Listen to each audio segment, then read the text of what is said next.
اتنی بڑی نعمتیں جنت میں موجود ہیں، لیکن ان تمام نعمتوں سے سب سے افضل نعمت کیا ہے؟ رضوان من اللہ، خدا متعال کی رضایت سب سے بڑی نعمت ہے۔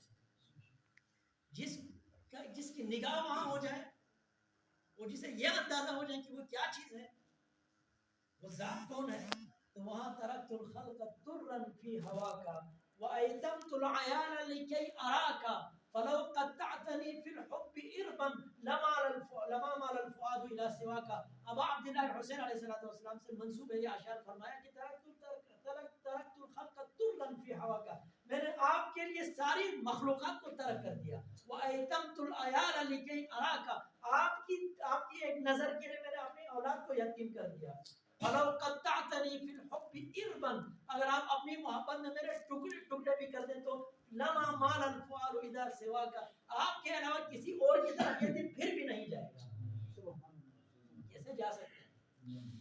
اس لیے کہ معرفت ہے، اس لیے کہ اس سطح پر ہے، وہ سطح جس میں زینب کبریٰ سلام اللہ علیہا اپنے تمام عزیزوں کو، دو تو بیٹے تھے زینب کے، اور وہ بھائی، کیسے بھائی، وہ عباس، وہ حسین، وہ اون محمد، جن میں سے صرف ایک بھی قیامت تک ایک کے فضائل بیان کر کے ختم نہ ہو، ایک کو اگر پڑھنے میں صرف ایک کو رکھ کے ساری دنیا کو رکھے تو بھاری ہو جائے۔ اس طرح کے بھائی بیٹے جس زینب کے سامنے شہید ہوئے ہیں، اور جس بے دردی سے شہید ہوئے ہیں، جس بے دردی سے ان کے سروں کو نیزوں کے اوپر بلند کیے ہیں، جس بے دردی سے ان کے جسموں کو پامال کیا ہے، یہ سب علی کی بیٹی نے دیکھا ہے۔ ایسا نہیں زینب نے سنا ہو، ایسا نہیں کسی نے بتایا ہو، علی کی یہ شیر دل بیٹی کھڑی رہی، دیکھتی رہی۔ یہ تمام مراحل دیکھنے کے بعد جب یزید کے دربار میں جب اس نے پوچھا دیکھا تمہارے ساتھ خدا نے کیا کیا، وہاں زینب کا جملہ کیا تھا؟ ما رأیت الا جمیلا، میں نے تو خوبصورتی کے علاوہ کچھ دیکھا ہی نہیں، ہم نے جو کچھ دیکھا وہ خوبصورت تھا، ہم نے جو کچھ دیکھا وہ جمیل تھا۔ کیوں جمیل تھا؟ ذرا مبالغہ کر رہی ہے، ایسے بات کر رہی ہے؟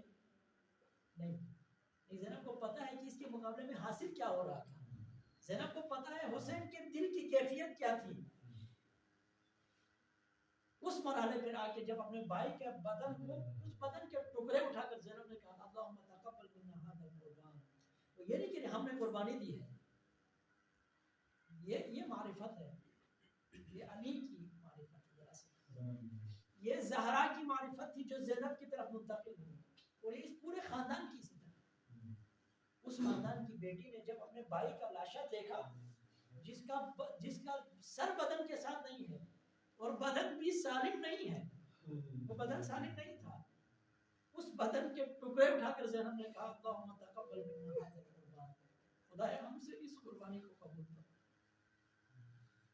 خدا کے سامنے وہ حالت ہے، اور جس نے خدا کے لیے قربانی دی ہے، جگر ان کا دل کیا ہے، ان کا گردہ کیا ہے، وہاں کہا فی کتاب اللہ یا ابن ابی قحافہ نے وہاں فرمایا کہ ابن العاص یا ابن الطلقاء، جب ان سے مخاطب ہوتے ہیں تو علی کی بیٹی وہ شیرتل بیٹی ہے، کہا کہ طلقاء کے بیٹے یہ عدالت ہے، تمہاری بیویاں تمہارے وہ جو اس میں پردے میں ہو، اور نبی کی بیٹیاں اس طرح تم دربار میں لاتے ہو، کہ وسع سعیک فواللہ لن تمحو ذکرنا، جو کچھ مزید بھی ظلم کر سکتے ہو کر لو، تم ہمارا ذکر نہیں مٹا سکتے۔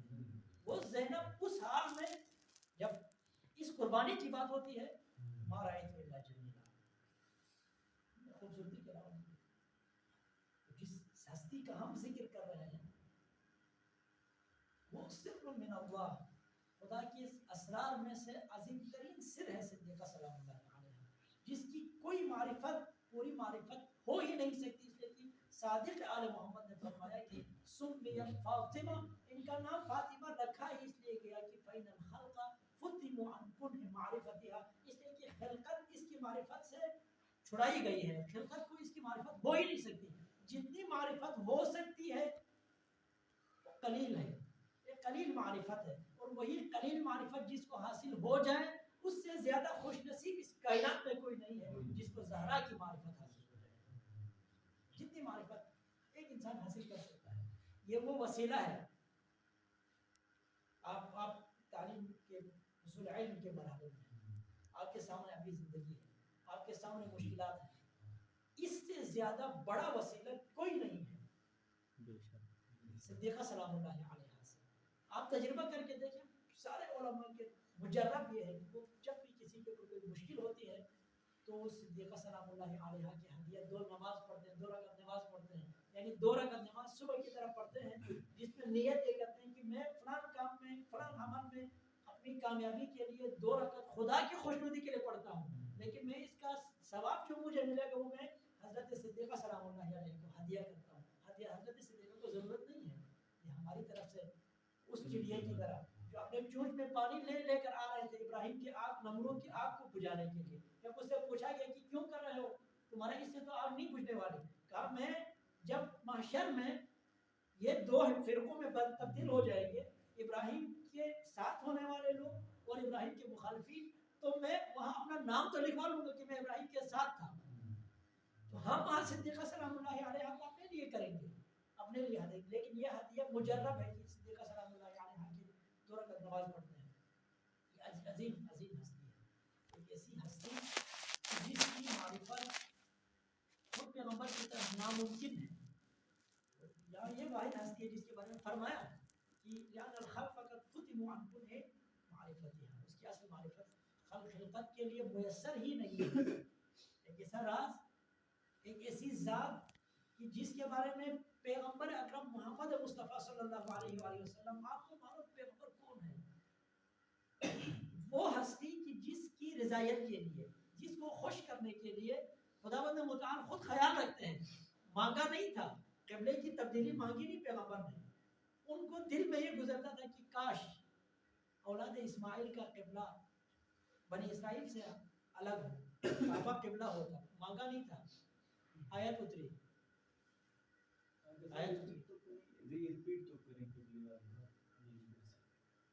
یہ اصل میں قبلہ والی بات ہے کہ بنی اسرائیل کا قبلہ تھا بیت المقدس. حضرت پیغمبر اکرم صلی اللہ علیہ وسلم کعبہ کو ظاہر ہے اس کو معرفت رکھتے, تو آپ کے دل میں یہ تھا کہ اگر یہ قبلہ یہ ہو جائے, مکہ ہو تب کعبہ بنے تو کتنا اچھا ہوتا. لیکن آپ نے دعا نہیں مانگی, خداوند متعال کو معلوم ہے پیغمبر کے دل میں کیا ہے. فرمایا قد نرى تقلبك في السماء فلنولينك قبلة ترضاها. میرے حبیب آپ کے دل میں کچھ ہے, آپ کی کوئی خواہش ہے, آپ بار بار آسمان کی طرف دیکھ تو رہے لیکن پکار مانگ نہیں رہے. فلنولينك قبلة ترضاها, ہم آپ کو اس قبلے کی طرف پھیریں گے جس سے آپ راضی ہو. جو نہیں مانگا صرف رضایت کا, وہ خیال رکھنے والا خدا, وہ نبی, لیکن اس نبی کے لیے نہیں کہا گیا کہ یعنی الخلق قد ختموا عن كل معرفة. صدیقہ سلام اللہ علیہ وہ ذات, اس کو جب صدیقہ سلام اللہ علیہ عطا کرنا ہے تو ہماری روایات, اس میں بہت زیادہ روایات ہیں جن میں کہا کہ پیغمبر کو معراج پر لے گئے, سبحان الذي اسرى بعبده ليلا من المسجد الحرام الى المسجد الاقصى الذي باركنا حوله لنريه من آياتنا. پاک ہے وہ ذات جو اپنے بندے کو لے گئے تاکہ اپنی آیات دکھائے. یہ آسمان, یہ پہلا آسمان, دوسرا آسمان, یہ نبی کے لیے وہ آیات نہیں جو نہ دیکھے ہوں. یہ تو امام حسن کے بارے میں پیغمبر فرماتے ہیں, حسن یہاں زمین پر بیٹھے بیٹھے عرش کو دیکھ لیتا ہے. وہ نبی, اس کے لیے آسمان کیا چیز ہے, وہ آیات, وہ خدا کی نشانی جس کے لیے معراج کرایا گیا. میری کیا صرف یہی ہے, اور بہت ساری چیزیں ہیں, لیکن روایت یہ بتاتی ہے کہ صدیقہ سلام اللہ علیہ کا جو ذات ہے, آپ کا نور ہے, وہ جنت میں ہی رکھا گیا. یہاں تک کہ پیغمبر کو معراج پر بلا کر جنت لے گئے, وہاں آپ کو ایک سیب کھلایا گیا. پیغمبر کی اپنی روایت ہے کہ, اپنی حدیث ہے کہ اس سیب سے زہرا مرضیہ کا وجود میرے اس کے اندر ہے, سب کے اندر. پیغمبر کو زہرا عطا نہیں کیا زمین کے اوپر, پیغمبر کو آسمان میں بلایا کہ زہرا کو یہاں آ کر لے جاؤ. وہ ذات ہے صدیقہ سلام اللہ. کیا ہوا, کیا کیا گیا, اتنی محبت پیغمبر کو, اتنی محبت. آپ ایک نفسیاتی مسئلے کو دیکھ لیجئے, انسان جب کسی منظر کو چھوڑ کر جاتا ہے تو وہ منظر اس کی آنکھوں کے اندر, اس کے شعور میں وہ منظر باقی رہتا ہے, اللہ کہ اس سے کوئی بہتر منظر آ جائے یا وہ اس کو بولنا چاہے. اگر وہ رکھنا چاہے تو اس منظر کو محفوظ رکھتا ہے. پیغمبر اکرم صلی اللہ علیہ وسلم جب بھی سفر پر جاتے ہیں، حضرت عبداللہ بن عمر کی روایت ہے، حضرت عائشہ کی روایت ہے کہ وہ جب بھی سفر پر جاتے تو پیغمبر اکرم اپنے ایک منظر، فاطمہ کی ایک نظر، فاطمہ کی ایک تصویر اور دوسری تصویر کے درمیان کسی اور کی تصویر کو آنے ہی نہیں دیتے تھے پیغمبر۔ اس لیے فرمایا کہ جب سفر پر نکلتے تھے تو پیغمبر کی عادت یہ تھی کہ سب سے پہلے زہرا کی زیارت کریں، سب سے آخر میں زہرا کی زیارت کریں، کہ تاکہ آخری جو تصویر ہے وہ نگاہوں میں زہرا کی رہے۔ اور پھر آپ سفر کر کے واپس آتے تھے تو پہلے کسی کو نہیں دیکھتے تھے، سب سے پہلی تصویر جس تصویر سے پیغمبر ملاتے تھے وہ زہرا کی تصویر، یعنی آپ جاتے تو سب سے آخر میں زہرا سے مل کر جاتے تھے، جب واپس پہنچتے سب سے پہلے زہرا سے ملتے تھے تاکہ ان دونوں کے درمیان کوئی اور نہ آئے۔ اتنی محبت ہے پیغمبر کو۔ اس ہستی کے ساتھ کیا ہوا، کیا کچھ ہوا؟ حضرت خدیجہ ام المؤمنین اس دنیا سے جب جانے لگی، پیغمبر اکرم فرمایا خدیجہ آپ مجھ سے آپ نے کبھی کچھ طلب نہیں کیا، میں چاہتا ہوں کہ آپ مجھ سے کوئی چیز طلب کریں۔ وہاں حضرت خدیجہ نے کہا یا رسول اللہ میں نے آپ سے یقیناً کچھ طلب نہیں کیا لیکن میں ہمیشہ آپ سے راضی رہی، لہٰذا مجھے کوئی میری طلب نہیں ہے۔ فرمایا خدیجہ میری خواہش ہے۔ وہاں تاریخ روایات یہ بتاتی ہے کہ حضرت خدیجہ نے فرمایا کہ یا رسول اللہ میری ایک خواہش ہے، میری ایک ہی بیٹی ہے فاطمہ، میں آپ سے یہ طلب کرتی ہوں، یہ گزارش کرتی ہوں کہ اپنی امت سے کہیں کہ میری بیٹی کا خیال رکھے، میری بیٹی کو نہ سکے۔ پیغمبر نے حضرت خدیجہ کے ظاہر ہے اس وصیت کے اوپر عمل کے، خدیجہ جس کے سارا مال اسلام کے خرچ ہوا، وہ اپنے ان تمام خدمات کے نتیجے میں جو طلب کر رہی ہوئی ہے کہ میری آپ کی امت سے آپ کہیں میری بیٹی کو نہ ستا، اس کا خیال رکھنا۔ کتنا خیال رکھا گیا؟ زہرا 18 سال کی تھی۔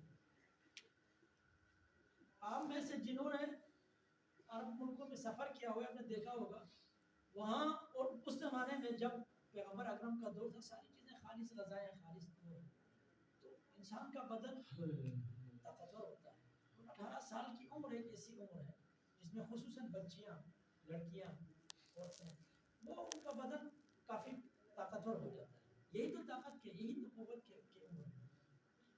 پیغمبر کی بیٹی کو کوئی بیماری نہیں تھی، کوئی پریشانی نہیں تھی۔ کل تک مدینے کے اندر اگر کسی کو پیغمبر کے بعد سب سے زیادہ احترام ملتا تھا وہ زہرا کی ذات تھی۔ کل تک جو سب سے زیادہ باعزت ذات تھی وہ زہرا کی ذات تھی۔ کل تک جس کے دروازے کے اوپر اگر اسرائیل بھی آ جائے تو وہ الباب کر کے آ رہے تھے۔ زہرا پیغمبر کی آنکھیں بند ہوتے ہی اس حد تک ان کے اوپر مصائب کے پہاڑ توڑے گئے کہ وہی صدیقہ فرما رہے ہیں سبت علیہ مصائب اللہ انہا سبت علی الایام سرنا لہا علیہ بابا جان، آپ کے جاتے ہی میرے اوپر وہ مصائب ڈالے گئے کہ اگر وہ مصائب دن کے اوپر پڑ جائے تو رات میں تبدیل ہو جائے۔ ان مصائب کا نتیجہ تھا کہ زہرا مرضیہ سلام اللہ علیہا آیت اللہ قزوینی فرماتے ہیں اس حد تک کمزور نحیف ہو گئی تھی کل خیال، صدیقہ صرف ایک شبح ہو کر رہ گئی تھی، آپ کے بدن کے اوپر گوشت ختم ہو گئے تھے، صرف ہڈیاں رہ گئی تھی۔ یہ سب کچھ کیوں ہوا؟ 18 سال کی عمر میں زہرا کے سر کے بال سفید ہو گئے تھے، 18 سال کی عمر میں زہرا لاٹھی کے سہارے چلتی تھی۔ کیا ہوا زہرا کے ساتھ؟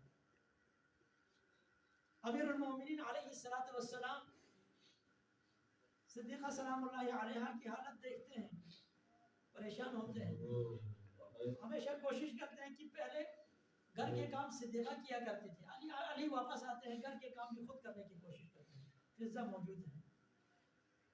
ایک دن جب علی واپس آئے دیکھا صدیقہ سلام اللہ علیہا صحن میں بیٹھ کر کپڑے دھو رہی ہیں اور ایک برتن میں کھانا بھی پکانے کی انہوں نے رکھا۔ امیر المومنین نے جب دیکھا تو فرمایا ابنت رسول اللہ، اے رسول کی بیٹی میں نے آپ سے کہا بھی ہے کہ آپ کی حالت اب ایسی نہیں ہے کہ کوئی کام کر سکے، تو آپ یہ کام کیوں کر رہی ہے، آپ مجھے دے دیں، آپ فضا سے کہیں وہ کر دیں گی۔ فرمایا یا علی بس میں آخری دفعہ یہ کام کرنا چاہتی ہوں، اس کے بعد میں کبھی یہ کام نہیں کروں گی۔ میں یہ چاہتی ہوں کہ میں حسن اور حسین کے کپڑے ایک دفعہ دھو کر جاؤں، میں یہ چاہتی ہوں کہ حسن اور حسین کو ایک دفعہ میں خود کھانا پکا کر دوں۔ جب یہ سارا کچھ کیا، فضا سے کہا فضا میں اپنے کمرے میں جا رہی ہوں، جب تک قرآن پڑھنے کی میری آواز آتی رہے سمجھنا میں زندہ ہوں، اور جب یہ آواز بند ہو جائے تو سمجھنا میں اپنے بابا کے پاس چلی گئی۔ فضا نے جب آواز نہیں سنی تو خود آواز دی، یا ابنت رسول اللہ، یا فاطمہ، 3 دفعہ آواز دی، کوئی جواب نہیں آیا، تو فضا سمجھ گئی۔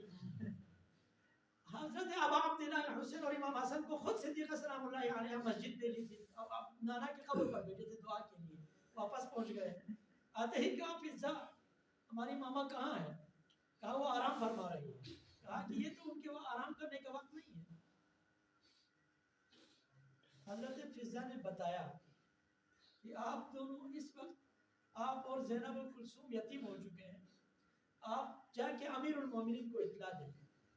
یہ شہزادے گئے، مسجد گئے، امیر المومنین دعا فرما رہے تھے، ان کو جب بتایا تو وہ علی جسے کوئی نہیں گرا سکا، جس کو سن کر خیبر کانپتا ہے، جس کو سن کر مرحب و انتر لرزان ان کے اوپر طاری ہوتے ہیں، وہ علی جب اس نے یہ خبر سنی کہ بابا ہماری ماما دنیا سے چلی گئی، تو تاریخ کے یہ الفاظ روایت کی علی گرتا تھا، منہ کے بل علی گرے، اٹھایا حسنین نے علی کو لے آئے۔ جب گھر میں پہنچے تو امیر المومنین علیہ السلام کو وصیت یہ تھی کہ آپ خود غسل دیں، خود کفن دیں، مجھے دفن بھی خود کریں، اور جنہوں نے میرے اوپر ظلم کیا یا علی میری وصیت یہ ہے کہ وہ میرے قبر پر میرے جنازے پر نہ آئے۔ علی نے غسل دیا۔ غسل کے دوران امیر المومنین جب غسل دے رہے ہیں، ام ایمن پانی دے رہے ہیں، ایک وقت ایسا آتا ہے وہ علی، وہ شیر جری اسد اللہ، وہ تاڑے مار مار کر رو رہے ہیں، اس سے پہلے علی حسنین کو حوصلہ دے رہے ہیں۔ جب یہ آواز سنی تو ام ایمن کہتے ہیں یا ابو الحسن یہ بے صبری میں کیا دیکھ رہی ہوں، آپ اگر یہ حالت آپ کی ہو جائے تو زینب بنت کلثوم کو کون سنبھالے، حسنین کو کون حوصلہ دے گے؟ فرمایا ام ایمن میں نے بڑا صبر کیا، میں آج تک نہیں رویا، میں حسنین کے سامنے کبھی نہیں رویا، میں کبھی بھی آواز سے نہیں رویا، لیکن ام ایمن ایک بات زہرا نے مجھ سے بھی چھپایا تھا، زہرا کے ہاتھ میں جو لاٹھی ہوتی تھی اس کی وجہ صرف نقاہت نہیں تھی بلکہ زہرا کی پسلیاں ٹوٹی ہوئی تھی، اس نے نہیں بتایا۔ زہرا کو غسل دیا، کفن دیے۔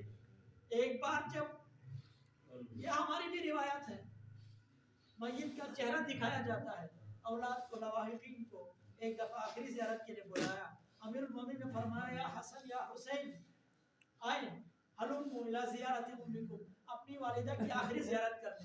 امام حسن تشریف لائے، اپنی والدہ کے پاؤں کے پکڑ کر بیٹھ گئے۔ ابا عبداللہ حسین دروازے پر پہنچے اور رکے، یہ تاریخ کے الفاظ ہیں۔ فرمایا ابا عبداللہ حسین نے یا اماں کلمین، ماما میرے سے بات کرو، ماما مجھے آواز دو، میں آپ کا حسین ہوں، جب تک آپ آواز نہیں دے گی میں نہیں آؤں گا۔ قزوینی فرماتے ہیں، امیر المومنین سے روایت کرتے ہیں، امیر المومنین فرماتے ہیں واللہ خدا کی قسم لقد حنت وانت، زہرا نے ایک آہ بری اور اس کے بعد اخرجت یداها من الکفن، دونوں ہاتھوں کو بند کفن کھول کر زہرا نے باہر نکالا، وضمہما الى صدرها، دونوں بیٹوں کو اپنے سینے سے لگایا، زہرا نے سینے سے لگایا، آواز آئی یا ابو الحسن ان بچوں کو زہرا کے سینے سے جدا کرو ورنہ قیامت برپا ہو رہی ہے۔ لعنت اللہ علی الظالمین وسيعلم الذين ظلموا أي